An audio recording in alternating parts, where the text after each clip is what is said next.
bienvenue dans ce tutoriel qui fait suite à la recherche multicritère où nous allons voir comment lancer un emailing.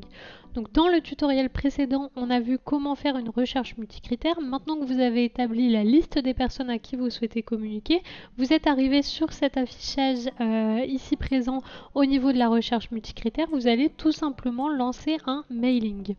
Donc voici à quoi ça ressemble. Vous retrouvez tout en haut le filtre que vous avez utilisé. Vous retrouvez ici la liste des clients qui sont concernés par ce filtre. Donc ici tout simplement vous avez certains clients qui sont grisés puisque vous n'avez pas leur adresse email, donc vous ne pouvez pas leur envoyer un email. Ici vous allez retrouver donc votre client qui a bien un email. Si vous en aviez plusieurs, vous pouvez cocher ou décocher des clients. Ça peut être utile si par exemple dans votre fichier client vous étiez créé une fiche à vous-même ou à un de vos proches, etc. et que vous ne souhaitez pas lui envoyer l'email, vous pouvez tout simplement retirer la personne de la liste en le décochant ici. Donc ici pour rappel, vous allez retrouver les infos si la personne a mis un stop mail. C'est très important de respecter son choix si la personne a indiqué qu'elle ne voulait pas d'email commercial. Donc tout dépend de l'objet de votre email. Si par exemple c'est un email pour indiquer que vous allez prendre des congés, etc., ce n'est pas des emails commerciaux. Vous pouvez tout de même l'envoyer à quelqu'un qui a fait un stop mail. Par contre, s'il s'agit d'une pub, il faudra bien respecter ce choix de la part de votre client. Donc du coup, vous allez retrouver ici le nombre de destinataires donc en finalité, une fois que vous avez coché ou décoché les clients en question. Et ici, donc dans la partie basse de l'écran, vous allez retrouver tout ce qui concerne le mail en question. Donc vous avez un petit bouton qui vous permet de récupérer le texte d'un message précédent. Si par exemple vous écrivez régulièrement une newsletter et que vous souhaitez repartir sur une même base, vous pouvez totalement le faire ici. Vous allez avoir les destinataires qui se pré-remplissent. Vous allez pouvoir choisir votre objet de mail en l'indiquant juste ici. Dans cette partie de l'affichage, vous allez pouvoir tout simplement ajouter des pièces jointes à votre mail et les supprimer en cas de besoin. Et ici, vous allez retrouver le contenu de l'email.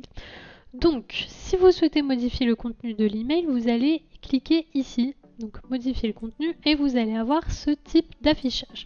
Là, vous allez pouvoir écrire vraiment ce que vous voulez. Donc, pour ceux qui ont déjà suivi le tutoriel sur les mails automatiques, ça se présente exactement de la même manière. Je vais faire un léger rappel. Si vous cliquez sur l'un de ces boutons, ça va tout simplement afficher un code. Donc, il vous indique le champ personnalisé vient d'être copié dans le presse-papier. Positionnez-vous dans le corps du mail. Donc, là, il est positionné dans le presse-papier. Donc, si vous faites un copier-coller, le champ va apparaître et en fait ça va tout simplement venir personnaliser. Donc là ça va reprendre la civilité qui est indiquée dans la fiche client et après vous écrivez vraiment ce que vous voulez et vous allez pouvoir, comme dans un Word, venir modifier, mettre en gras, changer la police, changer la taille, la couleur, etc. Vous faites ce que vous voulez au sein de votre mail, puis vous cliquez sur valider. Une fois que tout est OK, vous pouvez cliquer juste ici pour envoyer un email de test. Donc pour rappel, pour que ça fonctionne, il faut bien que le paramétrage de l'envoi d'email soit réalisé. Donc on avait vu ça dans le premier tutoriel sur la fiche boutique. On vous remet le lien juste en dessous si jamais vous en avez besoin. Ensuite, vous pouvez choisir donc de programmer l'envoi ou tout simplement de l'envoyer maintenant. Donc, si vous programmez l'envoi, il va tout simplement vous demander une date ainsi qu'une heure et le mail s'enverra de manière automatique. Si vous souhaitez l'envoyer maintenant, vous cliquez sur envoyer maintenant. De mon côté, je ne vais pas cliquer pour ne pas envoyer des emails inutilement, mais c'est comme ça que se présente l'envoi d'un email marketing. Donc là, en fonction de la cible, vous pouvez vraiment venir faire une promotion, indiquer vos dates de congé, vous écrivez ce que vous voulez. Donc n'hésitez pas si vous avez des questions, on vous invite de suite à tester l'envoi d'un premier email grâce aux exercices pratiques et on se retrouve dans la suite de la formation où on regardera comment faire la même chose pour envoyer des SMS.